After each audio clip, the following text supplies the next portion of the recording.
Today on Ethnic Corner, we're going to show you some Italian cooking.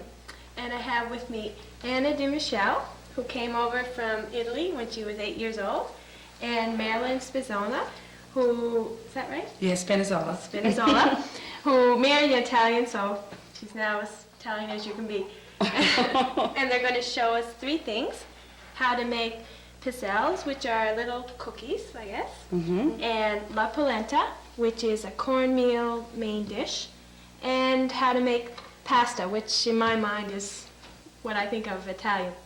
So what are you going to make first? Do the pizzelles first, I guess, eh? Okay. Okay. Can you tell us what goes in it? Sure. Okay, so there's three. We're doing it per egg. It's how many eggs you use as to how much oil you use and whatever, and the sugar. So what goes in it is eggs, oil, sugar, and we have an anisette seed, if you'd excuse me. Anisette, it's a seed which is kind of the flavor that goes in it, and it shows up throughout the cookie, as you'll see when it's cooked. So you're going to make your batter, Right. and then... So we started with 3 eggs for this one.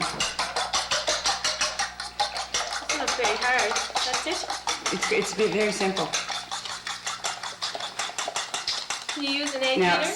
yeah, it's usually by hand, I think, because you feel it better when you're whipping it if you're doing it by hand.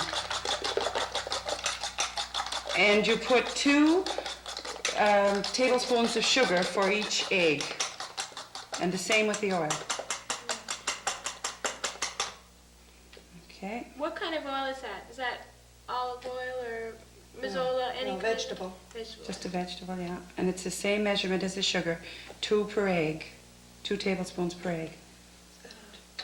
Yeah, that's good. Just going to mix it up. Extra little squirt for the pot. Okay. But how many pizzelles is that going to make? It usually makes about 10 to 12 per egg.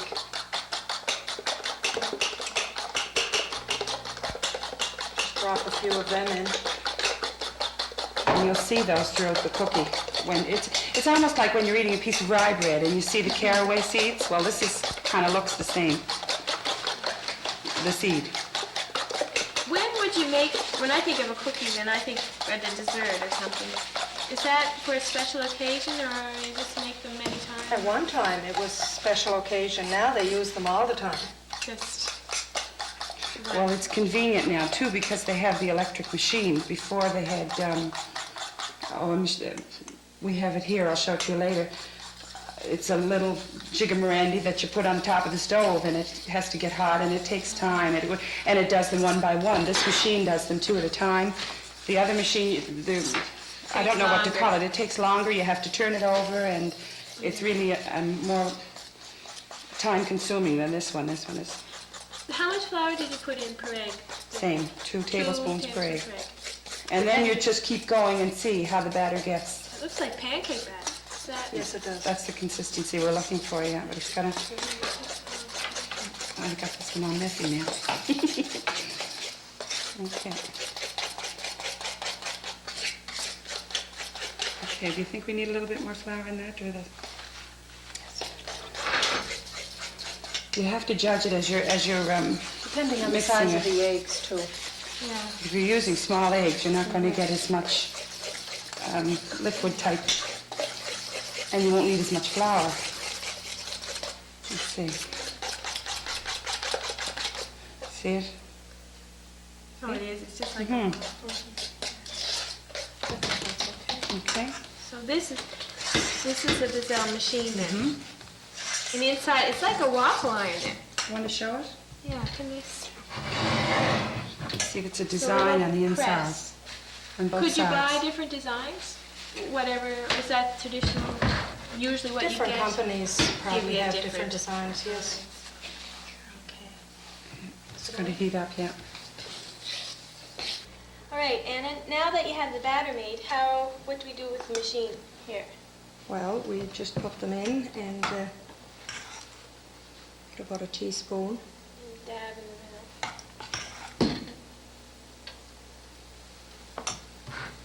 And wait about 20 seconds. You can hear them. Whew. Yes. Is it easy to burn them? Yes, if you forget about Be them, careful. sure. Okay. See what they look like when they come out. What are you going to put on them that when they come out, I think,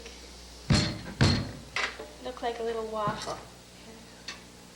There's two different designs on either side. There's a different Yes. design. And you let them cool. Yes, you let them cool. And can you put jam or... You can, yes. You can make them smaller and fill them with jam and nuts. They're very nice. You can roll them up and stuff them. That's, you roll yours, Yes, don't you? well, You want once to in a- roll one? Well, as soon as it comes off the machine, then I'll Yes. try it and see. Just to show you for effect, because it's we don't have any filling here today. They're very light, aren't they? Yes. Feel. And they keep for quite a while. Can you freeze them? You can. They never- lose their crispness, I think, when I they're think frozen, so, don't yes. Here, go ahead, Okay. Marilyn.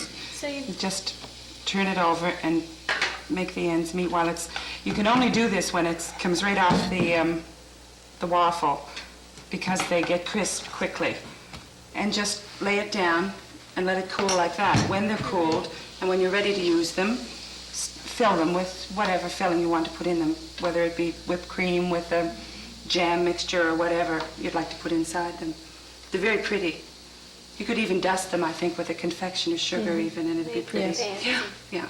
You brought something I thought was interesting. This, you were saying, was an old-fashioned. Maybe you can explain that. This is the pitzzelle machine from the modern era. This is the pitzzelle machine of maybe 3 or 4 generations. Well, this has been in use maybe 3 or 4 generations. This is like the waffle maker they used when there was no electricity. And as a matter of fact, this one is still being used by a lady. We borrowed it for the purpose to show it to everyone today, but the lady is still using this one. You stick it on her on the stove. She puts the mixture in, the same as that one, and closes it up and lays it on, well, say your coal stove or whatever heat you're using, and let it heat and get hot, and then when that side is done, you turn it over. It's quite heavy also, so you have to have a little muscle. And when it's done, you open it the same as that one and take it off. But this is very time-consuming in comparison to the electric pitzzelle maker. But this one, you have to go to Toronto or Montreal or wherever to get it. We don't have them in this area. Oh, that's good. Right. Okay, now that we made our, I guess this would be a dessert or cookie. What about the main course? Polenta. Okay, we can get into that, sure. Show how to make it. Okay, Anna, what are we going to make now? We're making polenta, it's called, and it's a cornmeal dish.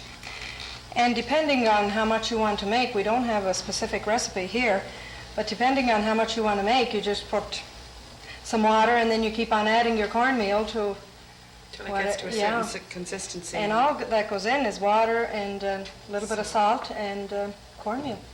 So it's good for your budget. Yes, yes, right. Yeah. Here, we'll just put this much salt in. Yes, that much. There. Do you know what part of Italy that would have come from, or? Well, I was told that it originated in northern Italy. The farmers grew corn in that area, and they used this because it was their major crop. That's what they used, was the cornmeal, and they ground the corn to meal. So that became one of the major food staples of their diet. It was also kind of thought of as there was always big crowds, from what I understand. Like, I'm talking to a lot of the Italian people, and they're explaining situations to me and how they did things, and they had big crowds, and all the family brought their children and whatever, and it was a large table. And if you didn't have a table large enough to accommodate everybody, you put planks under and covered it over with a large cloth, and it looked lovely. And everyone had a nice day. It was a family gathering, and they still do it to this day. So eating is a good time to get together. Can't you tell?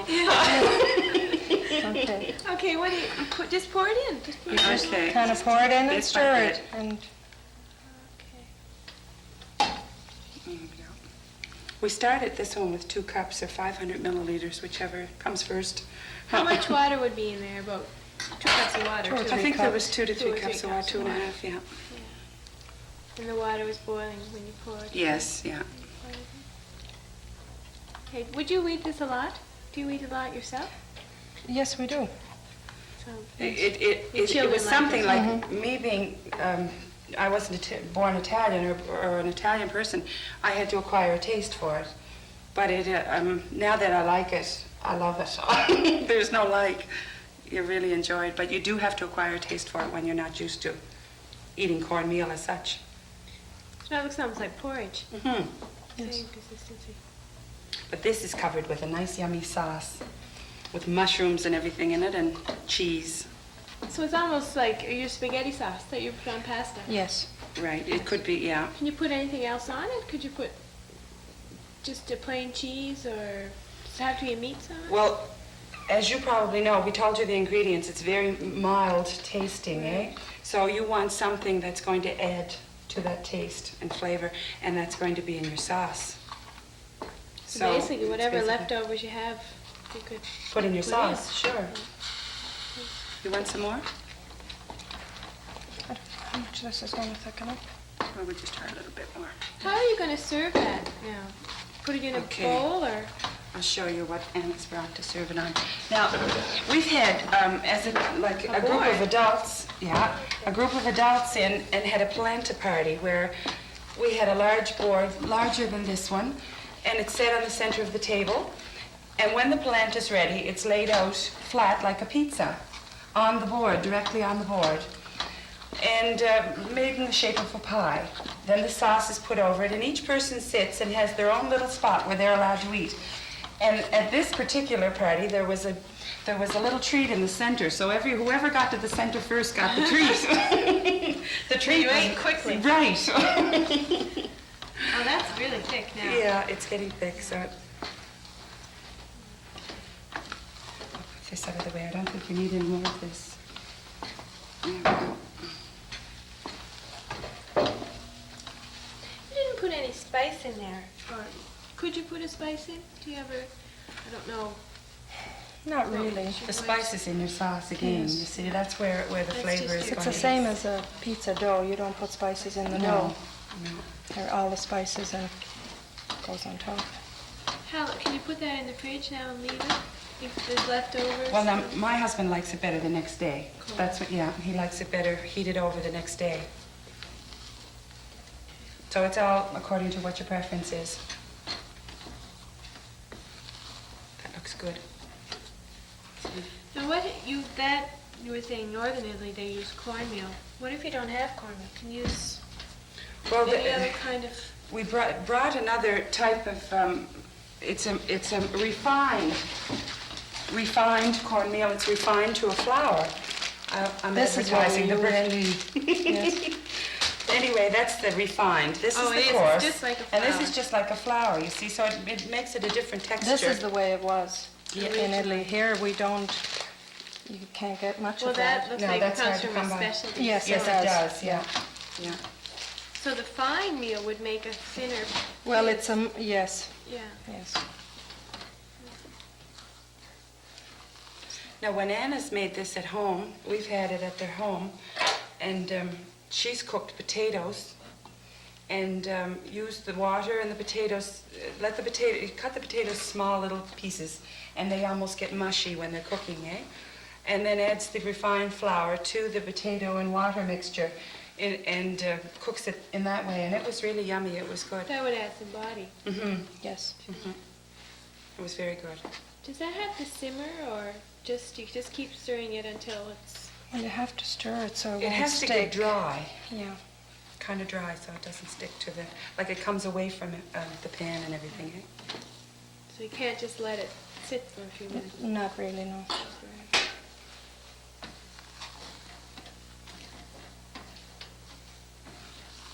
Well, that'll give them an idea anyway, I think. Eh? What side of the board do you want it on, Anna? That side or that side? The plain is Doesn't nice. really matter.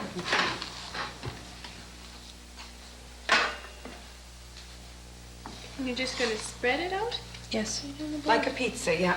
Now, as I said before, if you were having a big group of people in and you wanted a not so expensive evening, but kind of a lot of Fun. fun, you'd have a large board and put it on your table. Well, this and is use a that. polenta board, I think.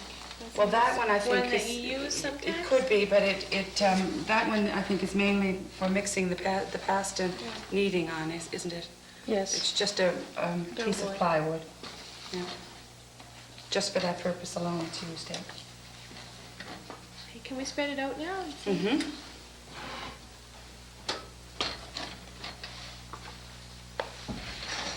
Great color.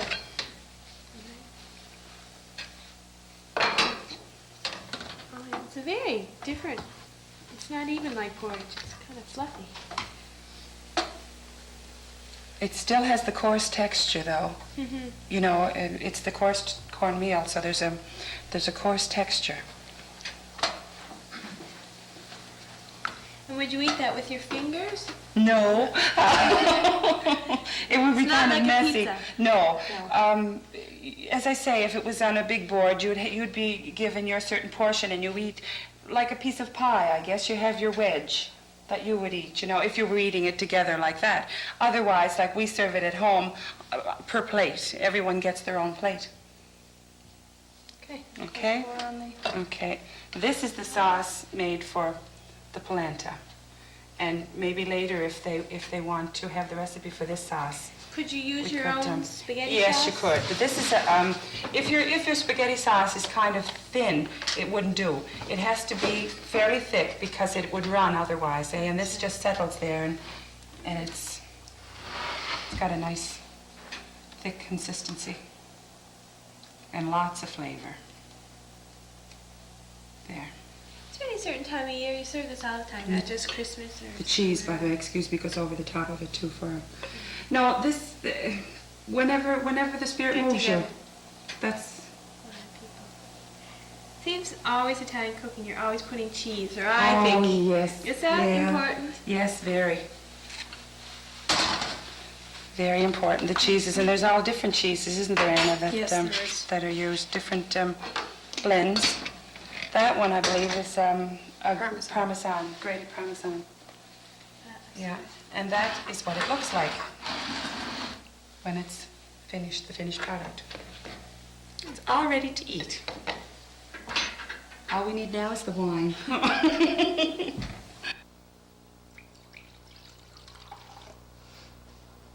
Hey, when you think of Italian cooking, you usually think of having wine and a whole bunch of people and enjoying yourself. So we thought we'd give you something to help you explain a little bit Here we are. what you're doing.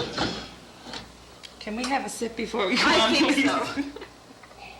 so. Very nice. Now, what machine is this? That is a pasta machine, and they are sold in this area. You can get these. This general department store. In the larger department stores usually, yeah. And it has many functions. You can use it for making lasagna noodles, which you get long and see-through thin. You can use it for wider noodles or the very fine, almost like vermicelli, I suppose, isn't it, the smaller one. So we're going to start and show you how we make the pasta dough, and then we will show you how to roll the dough afterwards and what it looks like. And we'll drop it in the water and give you a little sample of it. So we're going to use 3 eggs for this one. Is there a basic recipe for this, or is it just, again, by your eggs? Well, we don't have a recipe. This is we just use what we know, what we need for so many people. Kind of, Consistency. you just kind of know. Did you ever learn to make the pasta? Did your mother make the pasta, and you watched her and? Yes. Yeah. So this isn't basically something you go out and buy your machine and get the recipe. You just don't jump into it, no. Okay. Okay. And just beat the eggs up a little bit. We'll add a little bit of salt to that. Maybe we'll add it to the flour since it's going in anyway. Just that much. About a Again, no tablespoon. measure. No, it's less than a tablespoon, yeah. Depending on how much you're making, but for this little bit, it'd probably be more like a teaspoon. Okay. So all you have there, all I can see is flour and eggs. And I know in And the salt. store I've seen green noodles and pink noodles. And how do you get the colors in your? The green noodles, I haven't seen pink ones, but the green ones come from spinach. You use the spinach in the mixture, and it gives it the green color. And they're, besides being pretty to look at, they're high in the protein and whatever from the spinach. Okay, it's starting to get thicker now, eh? I think we need a little bit more in there, don't we? Now, See, would you- usually this is done on a board, Stephanie. the mixing. Just like you would bread. You Yeah. need the... Yes. On a board, and it's a little awkward when you're trying to do it in a bowl. You But I just wanna keep give you an adding idea. the flour until you get the right consistency. Yeah, mixing it. I wanted to give you an idea what it'd look like. Now, this is still very soft, and it has to be kneaded with the flour on a board and kept going until it reaches this consistency. Okay. Smooth and elasticy is the way it will come, you know, in the end when you're ready to Do you use it. have to leave that sit in the fridge, or just you can make it the same day and then start making your Or you can pasta? make it the day before. I've made it the day before and wrapped it in plastic and put it in the fridge and left it until I needed it, and it didn't change it any. Would almost everybody make their own pasta? I think would this be a common, just like your mix master? A lot of people would have a pasta maker. A lot of people do make it, yes. Yeah. Most of the Italian families make their own pasta. And you know, when you're making homemade soup of any kind, the noodles are beautiful in homemade soup. Instead of using, say, macaroni or something in your soup, these noodles are really lovely in a soup. And they don't get that thicky, mushy way the others do, yeah. Okay, do you want to roll this for us, Anna? Just Okay, now these are the rollers, and it's kind of like a kneader too. It'll do the kneading for you as well. so you're just putting it between two little rollers. And You there's want to a, hold it up so you can kind of see as it's getting- going along. Now there's a gauge on the side, and the gauge goes from maybe 1 to 8 different settings.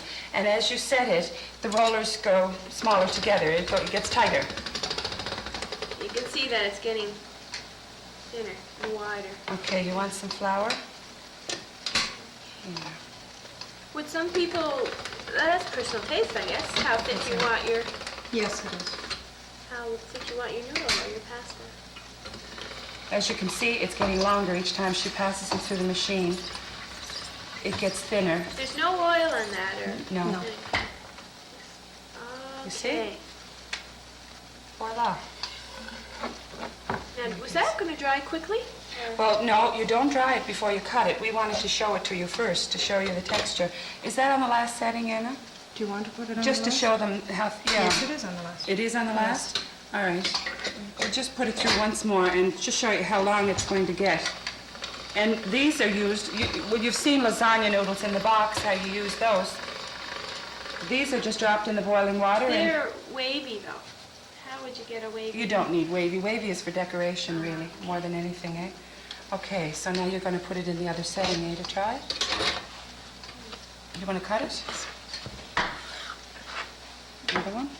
See, we're not going to make it a long spaghetti today, just to show you. We're going to make it just, And now you put short it one. through the... it goes through the wider noodle now we're going to use to show you this noodle. This is the one that you can use for soup, and you can also put it in sideways, I think, and cut them in little pieces. Well, you can also put them on the table and then cut them to... Or cut them to your desired length. And you want to try it in the smaller ones? Okay. Now, would you lay those out and just let them air dry? Yes. The or- air will dry them very quickly if it's made nice and firm. Oh, the small ones. See the small ones? Yeah. Could you let them out, did you ever let them sort of pile up and let them dry Yes. that See way? them? Yes, we do. Yeah. So you could not straighten them out. No. Those are quite fine. Yeah. Let And them they dry, take less and you time leave to them like cook. that. And they can Also- store them a lot more easily yes. that way too. Yeah, and they take much less time to cook than the boxed product. This just, because it's like an egg noodle, it just hits the boiling water and it's just a matter of minutes, isn't it? And it's ready to come out. What would you do? I mean, I'm sure that you always didn't have a machine like this. Right, they You didn't brought always have a the machine. old- Yes. The old machine. Anna, you say it in Italian and I'll say it in English. What's it What it's called? called. Anna? Well, in Italian, it's called chitarra. Now, you know what that sounds like in English? That sounds like, it is. It's a guitar. They call it a guitar. It has strings. I don't know if you can pick that up, but there's strings throughout, right from one end to the other. And on the other side, it's a different size. It would make a different size noodle also, you see? Yeah. So we'll roll a piece of dough. Well, this dough is a little hard for this. The dough for this should be softer than this one. But what you would do when you were making it years ago, you would roll your pasta dough by hand, flat, a long piece, and you'd lay it on the guitar. And you use the small dowel, and you just gently roll it over the top of it, and it cuts it. And if you can see inside, it has a little bin in there that it catches it and slides down. And that's what they used. That would be a lot more time There's consuming. all of the things from years ago pretty well take a lot more time than the more convenient electrical things that we have today. But this one is hand operated. It's just a crank operated. But that's what that is used for. Can we put some of the noodles in the water? Yes.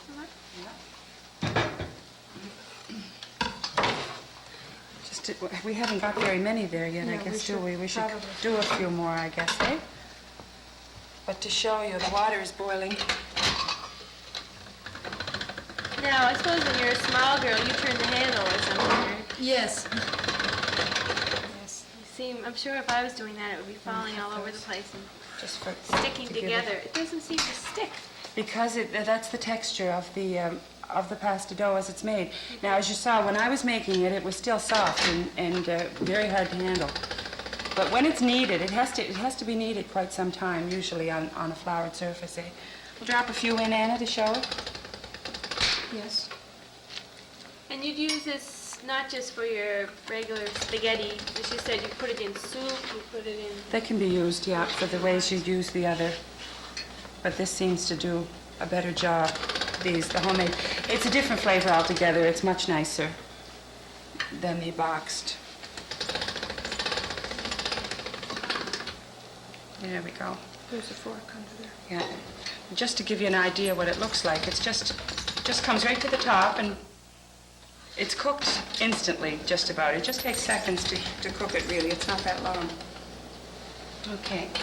Would you ever, a bunch of women, get together to make pasta? It seems to be something that's going to take quite a while. So Well, you make it together? The Italian Cultural Association had a dance last year, and the Italian ladies gathered at Anna's home, and we made homemade lasagna with these noodles. How many did you do? How many pans? The pans were really large. It was the big foil roast 16, pans, I think. 16 large ones. And it took days and days to make the sauce and make the meatballs and the homemade sausage and everything to go with it. But it was a beautiful meal. Of course, those are ready. You can just, if you'd like to see those, I'll take some out and put them in the vegetable bowl.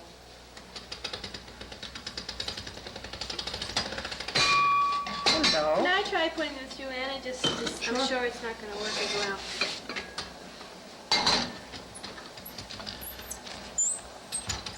Oh, I can see what you... Even to get it to go in, it's not that easy. No, the dough is pretty stiff, so... You have to know how to feed it in. Yeah. Okay. That's good. This is usually drained. We didn't make enough today that we'd have to worry about draining it, but usually you drain it in the strainer. And Did you ever eat pasta just as pasta? With butter or... there's different ways to eat pasta, yes. You can eat it with garlic butter, you can eat it with clam sauce. There's different sauces you can put on it. It doesn't have to be red spaghetti sauce as such, what you're used to seeing. And there's your This is the polenta or spaghetti. Yes, and it can be used for both. And just sprinkle some over the top. That's good. And your preference for cheese, it depends on how much you want. In our house, we eat a lot of cheese. I also grate cheddar cheese besides, and I sprinkle it on while it's hot, as well as the Parmesan later. Okay. And there it is, If we the put these finished. things on the table, we can go over and try them. Okay. Okay, Anna and Marilyn, now that we showed how to make our pizzelles and our polenta and our pasta, maybe if everyone wants to go and get paper and pencil, you can give them a recipe For the sauce, spaghetti yeah, sauce. okay. And then we can go over and taste the things. But I wanted to ask you a few questions before we finished about passing these things on to your children.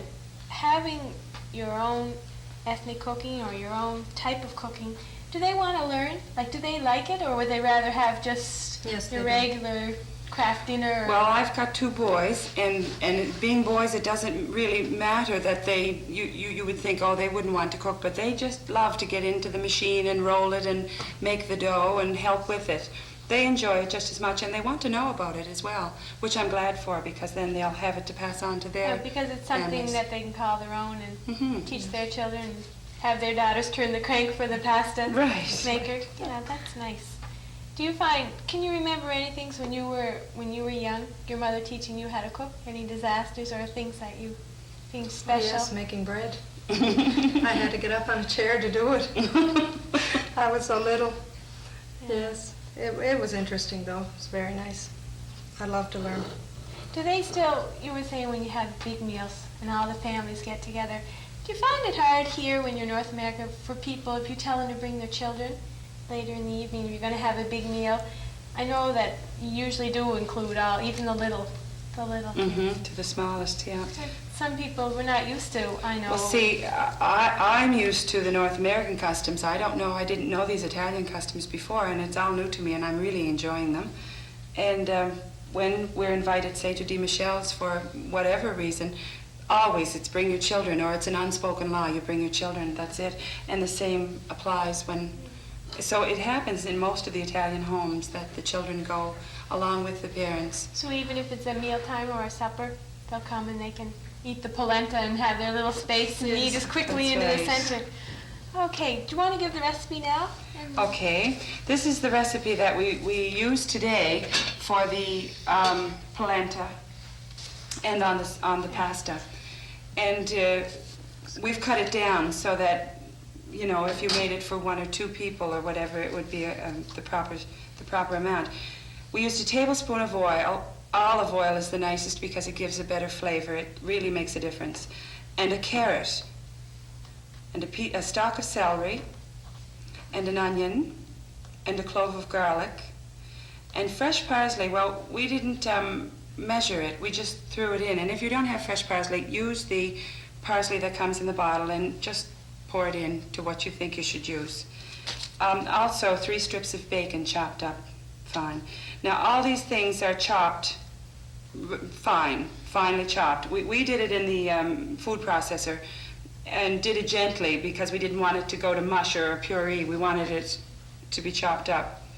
And your salt and pepper goes in for your flavoring. You use what you think you should use for your own amount. So when that's all in the pot, you brown it, and you add 3/4 of a pound of ground beef after it's first been browned, and a 1/4 pound ground pork. And you brown that with what's already in the pot again.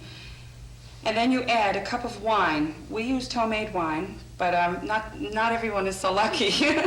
So you could buy a commercial wine, white wine, and use that. So we used a cup of wine and let it boil until it was dry. That sounds different, but you let it boil, the whole thing. You keep stirring it because that's very important, it'll stick. And let it boil until it starts to dry out a bit. And when it does, then you add a cup of broth. We used from maybe chicken or turkey broth or whatever that you make up or that you could buy, one or the other, but you use about a cup of that. And a cup of chopped tomato. You could use fresh if you wanted. You could use the fresh tomatoes cut up fine, or can, whichever you prefer, and you put that in. And you boil it for an hour.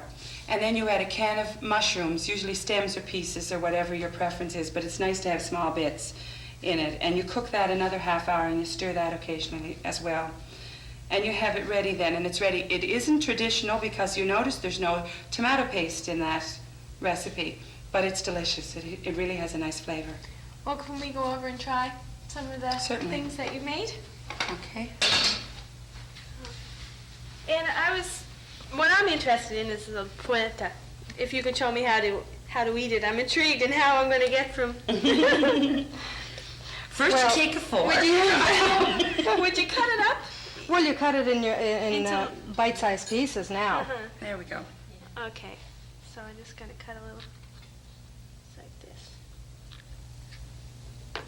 It's got quite a, It's like a little little wedge of pie. Yeah. It's, it tastes good. of course, it's already cooled now too. You must Yes, remember. It's yes. Well, it's usually still eaten a when it's little bit boiling warm. hot. Yeah. Yeah. And of course, this is the pasta, the finished product, Okay. done with the cheese. And your pizzelles, which, The pizzelles, well, you can have that for and dessert you can if you pick like. one up because and you're- show how, I suppose they've cooled by now. Yes, yeah. And they're very crispy, and you just snap in two. They're very crispy, and you can see, I said before that when we were putting the anisette seed in, you can see it throughout. If you held it up to the light, you can see them in there. That's the little seeds for flavoring, and it does make a difference, You'd but you can have have it those without at if you like. christenings and Christmas and weddings. Christenings are a very important event in an Italian family. Any baby or the children are the mainstay of an Italian family. They are what everyone is doing everything for. It seems that it all revolves children. around the children. Yeah, Yeah. it does. Well, thank you very much for coming. I really enjoyed it, and I think you did too. Yes, And we thank did. you for having us. Yes, I thank hope you. we helped a little bit with the people out there that would like to see these things today.